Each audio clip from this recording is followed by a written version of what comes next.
So we are taping our podcast right now with the fabulous George St. George. He is a photographer who's documented Chicago's nightlife for over 15 years. And he's talking about the hells of working in media and both the big news stories and also the minor stories. What is the most... Now, say hi, George. We're actually Hello. recording this as this little segment here as simulcast on video, so you can see the handsome George and Mark. Hi. And George, what is the most challenging thing of working in media? Is it that your camera brings into people's anxieties and focuses on their shortcomings? Largest challenges is it's artwork meets a need for funds. I like to do this because I like expressing myself. I like meeting people. Unfortunately, it does not bring a lot of money.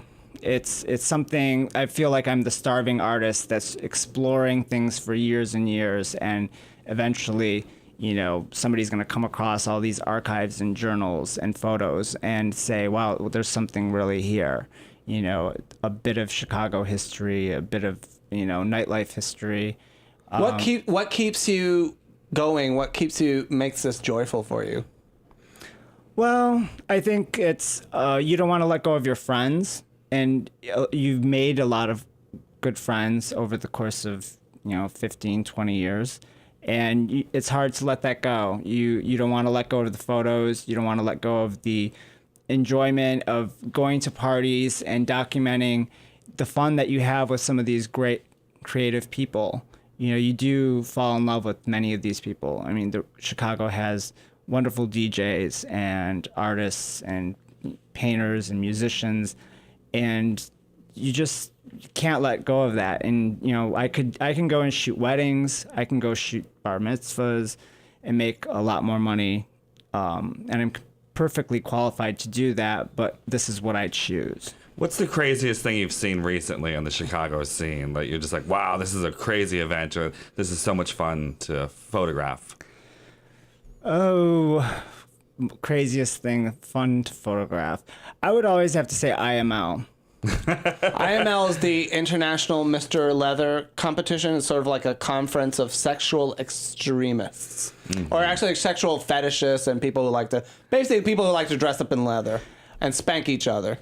I've heard, and you may know this better than me, that IML, International Mr. Leather, draws more people to Chicago than any other convention Chicago has. And Chicago being more than the restaurant show? This is what I've heard.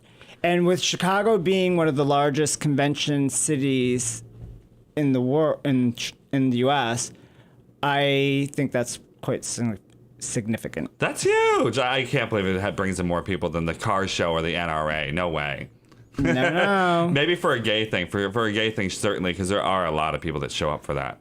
So tell me more about Screaming Rachel. You have that to ask you about that. Who's Screaming Rachel? And who did she murder? She didn't murder anybody. Oh my God. Screaming Rachel was one of the club kids from the 90s, the Michael Ehrlich days, the Party Monster. Limelight, Party Monster years when clubbing was all about, doing drugs and not getting caught, and there was nothing wrong with it. Well, that was the attitude back then. Screaming Rachel wanted to be a songwriter and a singer. She had an affair with Prince Teddy Kutkesh, who is the Maharaja's son. He lived on Fifth Avenue with his 82-year-old wife. I forget the wife's name. But how old was he? He was 75 or something. Oh, okay. And Rachel was, pushing 40 or something. Forgive me, Rachel. You're actually friends with this person? Rachel? Oh, yes. Rachel and I are very close friends. And what happened was the wife had found out that there was this affair going on between Prince Teddy and Rachel. So she shot the prince and shot herself. So it was the like old a murder. lady did. Yeah, so it was a murder-suicide. It was written about in Cindy Adams' column back in the 90s in New York. They were B-list socialites, and Rachel was just horribly scandalized by this because, the one single photo they printed of her was with this like leopard print Teddy and very, it looked like she was in a Victoria's Secrets ad, and they said, this is the other woman, So, Wow. So she looked really trashy, and but she was the one that Michael Alig, when he was escaping New York for the murder of Angel, his drug dealer, he made a stop to see Screaming Rachel here in Chicago, and it was rumored that Rachel had turned him in. She did in fact mix a song at a party that said, "Michael, do you see angels?" And Michael had he had no censorship whatsoever. He would No just remorse. no remorse. He was going around telling people that he killed his drug dealer for months and months, and the police didn't even believe him because he was such a he liked the spectacular. He was kinda like a he was a blowhard. sensationalist, sensationalist who nobody really trusted at that point.